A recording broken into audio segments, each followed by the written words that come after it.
অনেক সময় আশ্চর্য হই, ছোট ছোট ছেলে, ইয়াং বয়স, এবার বিবেক বুদ্ধি বিদ্যা দেখলে মাঝে মাঝে নিজের উপরও নিজের বিখ্যাল লাগে। এতটুকু বয়সে এত কিছু অর্জন করছে, আমি তো দাড়ি চুল পাকায় ফেললাম, কিচ্ছু অর্জন করতে পারলাম না। তো ধোকাটা দেখাইতে চাইতেছি যে আমরা সবাই ধোকার শিকার। এই জন্যই কোরআন আমাদেরকে সতর্ক করেছে। কোরআন, হাদিস, আল্লাহ, রসুল আমাদেরকে সতর্ক করে। পিটাবে সত্য, কিন্তু সমস্ত সতর্ককরণ গুলা আমাদের চোখের সামনে উঠাইয়া তারপরে ফেরেশতা পিটাবে। এটাও কোরআনে বলা আছে। কোরআনে এটাও বলা আছে, আলাম ইয়াতিকুম বাশীরুন ওয়ালা নাযীর ক্বালু বালা ক্বাদ জাআনা বাশীর ওয়া নাযীর ফাকাযযাবনা ওয়া কুল্লা মা নাযালাল্লাহু মিন শাই। কিন্তু আমরা ধোঁকায় পড়ে এটাই বলছি যে না, তোমরা যা বলতেছ এটা তো 1400 বছর আগের কথা, এখন তো বিজ্ঞানসম্মত। এখন তো হলো বিজ্ঞানসম্মত, তোমরা যা বলতেছো এটা তো 1400 বছর আগের কথা। এখন যা হবে এটা তো বিজ্ঞানসম্মত হবে। সত্য এটি একটা ধোঁকা, জালে আমরা আটকানো। সবার সামনে একটা ধোঁকা, একটা কুয়াশা, এটাই বুঝাইতে চাইতেছি। আমরা সবাই ধোঁকার শিকার, ধোঁকার জালে পড়ে গেছি, ধাঁধায় পড়ে গেছি, ধাঁধায়। আমাদের গ্রাম দেশে একটা কথা বলে, আপনারা ঢাকা শহরের মানুষ বুঝবে কি বুঝবে না জানি না, গ্রাম দেশে একটা কথা আছে, কানাওয়ালা চিনেন? দিয়াবুলা চিনেন? কানাওয়ালা চিনেন? চিনেন? পথগুলা চিনেন? এক জায়গায় ঘুরে, এটাকে এক এক জায়গায় এক এক নাম বলে,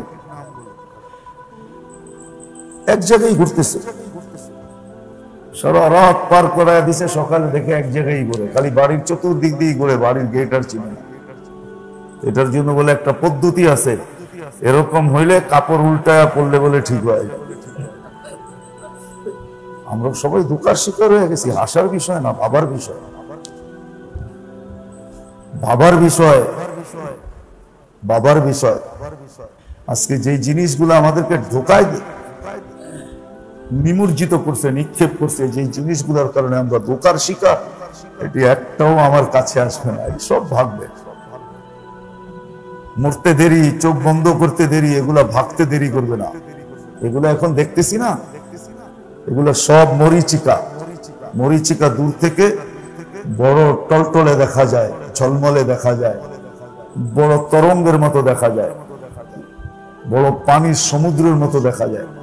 যে কিসের ফোঁটা, পুষ্কুনি আর দিঘি আর ঝিল আর টিল, মরুভূমির ভিতরে দূরের থেকে মনে হয় যে আটলান্টিক ফেল হয়ে গেছে, এরকম তরঙ্গ মারতেছে, কিন্তু আসলে মরীচিকা। আমাদের সম্পর্কগুলোও মরীচিকা। আজকে অনেক সম্পর্কের কারণে দুনিয়ার যে সম্পর্কগুলো আমাদেরকে ধোঁকার জালে আমাদেরকে আবদ্ধ করে দিয়েছে, আমরা ধোঁকার শিকার হয়ে গেছি, আমরা ধোঁকার জালে আটকায় গেছি, কুয়াশায় আবদ্ধ হয়ে গেছি। এটাই বুঝাইতে চাইতেছি। আল্লাহ করুক বুঝে আসুক, যার বুঝে আসবে হাতে সুযোগ আছে, যার বুঝে আসবে সে তো অল্প সময়ের ভিতরে এটাকে সমাধান করে দেবে, আর যার বুঝে আসবে না সেই ধোঁকার জালের ভিতরেই থেকে যাবে, ধোঁকার ভিতরেই থেকে যাবে। একদিন মৃত্যু আসবে, তাকে উঠায় নেওয়া যাবে, তখন কানে ফেরেশতা বাস্তবতার ধ্বনি দিবে, আলাইহি ইস্তা আলাইহি মুত্তা আলাইহি তুবআসু ইয়াউমাল কিয়ামা। তুমি ধোঁকার শিকার ছিলা, বিদায় এই অবস্থায় তোমাকে ভোগ করতে হবে, আর এই অবস্থার ভিতরেই তোমাকে উঠানো হবে। যেমন যেটা বুঝাইতেছিলাম যে নির্ধারিত কিছু জিনিস আছে যেটা বারবার আসে, ঋতুও বারবার আসে, মৌসুমও বারবার আসে। আল্লাহর পক্ষ থেকে নির্ধারিত মাসগুলো প্রতি বছর বারবার আসে। যেমন আমরা বলি এই রমজান চলে গেছে তো কি হলো, আরেক সামনে রমজান তো আসবে। এই পৌষ চলে গেছে তো কি হলো, সামনে তো পৌষ মাস আসবে। এটা হলো ধোঁকা। আমার বাবা উচিত ছিল, এই রমজান আসছে বটে, আগামী রমজানও দুনিয়া যদি থাকে তো আসবে, কিন্তু আমি আসবো কিনা এটা হলো বিষয়। এটাই হলো ধোঁকা। রমজান আসবে ভাবি, ঋতু আসবে ভাবি, সিজন আসবে ভাবি, ভাবি এই প্রবাদ বাক্য সত্য। একবার না পারিলে দেখো শতবার, এটাও মানি সত্য। কিন্তু এই শতবার দেখার সুযোগটা আমি পাবো কিনা, আগামী রমজানটা আমি পাবো কিনা, আগামী মৌসুমটা আমি পাবো কিনা, এই যে একটা ধোকার জালে আমরা আছি। যাকেই বলো সেই এই কথা বলে, যুবকও বলে আগামী রমজানে দেখা যাবে, বৃদ্ধ বলে আগামী রমজানে দেখা যাবে, নারীও বলে আগামী রমজান দেখা যাবে। সবাই যে আগামী আগামী বলি, আমি আগামী আসবো কিনা এটাও বিষয়। এটাই ধোকা, এটাই আমাদের সামনে ধোকা। এই জন্যই কোরআন বলছে লা ইয়াগুররান্না, এই ধোকায় যেন কেউ পা না দেয়। কোরআন আমাদেরকে সতর্ক করে, কোরআন আমাদেরকে বুঝাইতে চাইতেছে তোমরা ধোকায় পা দিও না। আল্লাহ রসুল বুঝাইতে চাইতেছেন সকাল মিলল তো সন্ধ্যার ধোকায় পা দিও না। যে সকাল গেল তো কি হইলো, সন্ধ্যা তো আছে, সন্ধ্যার ধোকায় পা দিও না। সন্ধ্যায় এই কথা বললো না, সন্ধ্যা হইলো তো কি হইলো, সকাল তো আসবে, এই ধোকায় পা দিও না। ইদা আসবাহতা ফালা তানতাযিরিল মাসা ওয়া ইদা আমসাইতা ফালা তানতাযিরিস সাবা। এই ধোকা আমাকে গড়াইতে গড়াইতে নিয়ে যাবে, মৃত্যুর দ্বার পর্যন্ত নিয়ে যাবে। আর যখন মৃত্যুর দ্বারে যায় পৌঁছবো, তখন হয়তো কুয়াশা আমার থেকে কাটবে। এই জন্যই কোরআন বলছে আনফিকু ক্বাবলা আন ইয়াতিয়াকুমুল মাউত, সোচ্চার হও, খরচ করো, কাজে লাগাও, মউত আসার আগে। মউত যখন আসবে তখন বলবে লা আসাদদাকান্না ওয়া আকুম মিনাস সালিহিন। কোরআনের শব্দ 28 পড়ায় মনে হয় আছে যে আল্লাহ সুযোগ দেন না, সুযোগ দেন। আল্লাহ মুসলমানকে বলছে ইয়া আইয়ুহাল্লাযীনা আমানু লা তুলহিকুম তিজারাতুন ওয়ালা বাইউন আন যিকরিল্লাহ ওয়া মান ইয়াফআল যালিকা ফাউলাইকা হুমুল খাসিরুন। মুমিন মুসলমানকে বলতেছে, কাফের খ্রিস্টানকে না। হয়তো দেখা যাবে কুয়াশা কাটবে, মউত দুয়ারে আসবে, তখন এই ধোঁকা আমার বুঝে আসবে যে আমি তো ধোঁকায় ছিলাম। তখন বলবে রব্বানা, আল্লাহ একটু সুযোগ দেন না, আজকের থেকে সব বিলায়া দিব, আজকের থেকে সব বিলায়া দিব। জানি না কথাটা কিরকম হবে, বলা উচিত হবে কি হবে না, কিন্তু এটা বলা উচিত হবে মনে হয়, যেটা পেপারে আসছে 2020-এ শুধু স্বাভাবিকভাবে শ্বাস নেওয়ার জন্য ডাক্তারদেরকে বলা হয়েছে আমাকে স্বাভাবিক শ্বাস নিতে দাও, আমার সমস্ত সম্পত্তি আমি তোমাদের নামে হুইল করে দেব। আমার বিশ্বাস যদি মনের থেকে বলতো যে মালিক সব তোর নামে হুইল করে দিব, তুই আমাকে স্বাভাবিক নিতে দে না, হয়তো মালিক রহম করতেও পারতেন, করতেন। কিন্তু ওই সময় কুয়াশা তো হাত সরছে, ধোকার জাল তো কাটছে, কুয়াশা তো সরছে, ধোকার জাল তো কাটছে, সময় তো হাতে নাই।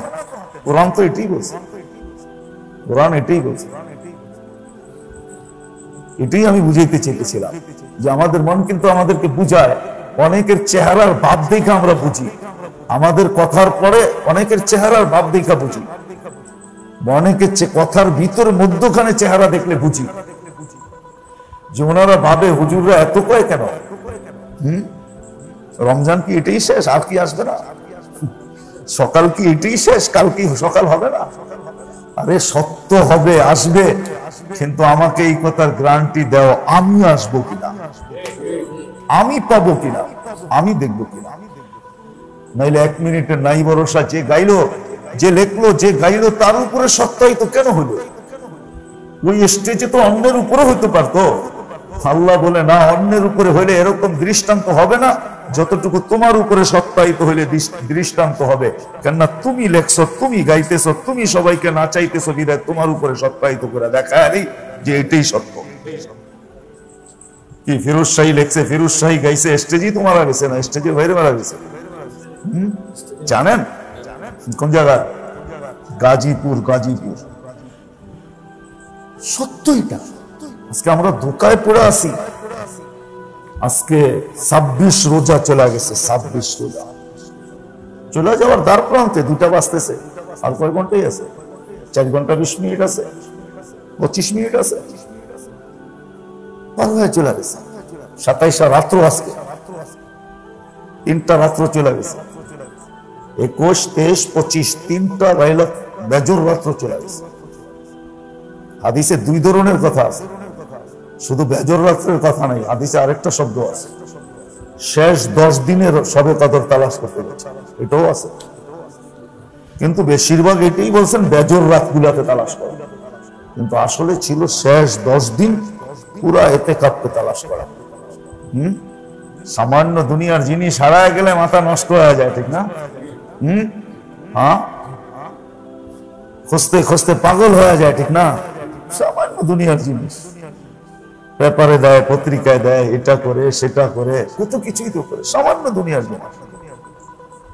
যে লাইলাতুল কদরের ভিতরে 1000 মাসের জিন্দেগি আছে, 1000 মাসের জীবন। তাও কোন দিকের ওই জীবনের কোন দিকের দাগবিহীন, কোথাও কিঞ্চিত একটা দাগ দেখাইতে পারবে না, কোন দিকে দাগ দেখাইতে পারবে না। এমন জীবন যেটা দাগ শূন্য, সর্বলাইনে, শুধু ফরজ না,